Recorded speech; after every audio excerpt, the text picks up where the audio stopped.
salama daholo.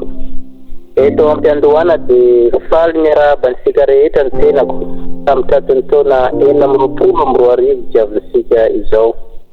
Ary faly manolotra ho antsika ity tononkalo iray nampitondraina ny lohateny hoe ny fitiavan'ny neny. Izay navoaka ny aingam-panahy tondra no anarana hoe STN na Fenton'ny Tenan'olona. Koa mihaino finaritra tompoko.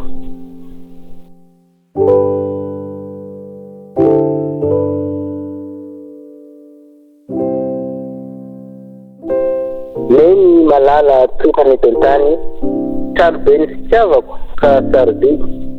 Ianao no ankalazeko androany, ilay miaritra indrindra nanefa ny abidy. Izay nitondra nandritry ny 5 volana, nahay mijery ny lalakombana. Na dia misy disadisa tsy nasiana olana, na kosa natria nanjika lalàna. Tonga ny fotoana izay avelomako, mitomany aho fa hisedra fahoriana, fa Kristy no antony avelomako, ka tombony ho ahy na ho ampijaliana. So ihany fa misy an'neny, na mahodranomaso teo amin'ny tavako, mitrotro ahy sy nanao ambabeny, noho ny matsiro ny tofa ny vavako.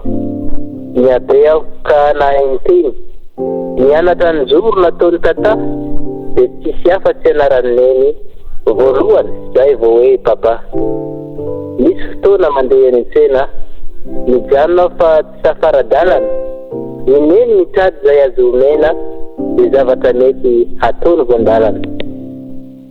Indraindray misy olana eo amin'ny fiainako, ny neny no mamaha fa tsy mba manary, mahay manadio ny tontolo iainako, mitsabo ahy koa raha tojo marary. Malama ny tany indraindray misy lafaka, manao ny tsy mety satria olombelona, tsy misy natokana ho tonga lafatra, dia neny voatsiny amin'ny mpiarabelona. Mangata-pamelany ny vavahany maky, tsy fitahiana avy amin'ny Zanahary, mba handray fananarana izay nafasy, hiavaka ho tsara amin'ny zavaboary. Ny fitiavan'ny neny dia maverim-bolo, tsy ho voavaly na ho vina na ho viny, fa ny faniriako dia ho fotsy-bolo, ho lasa bebe an'ny fianakaviana.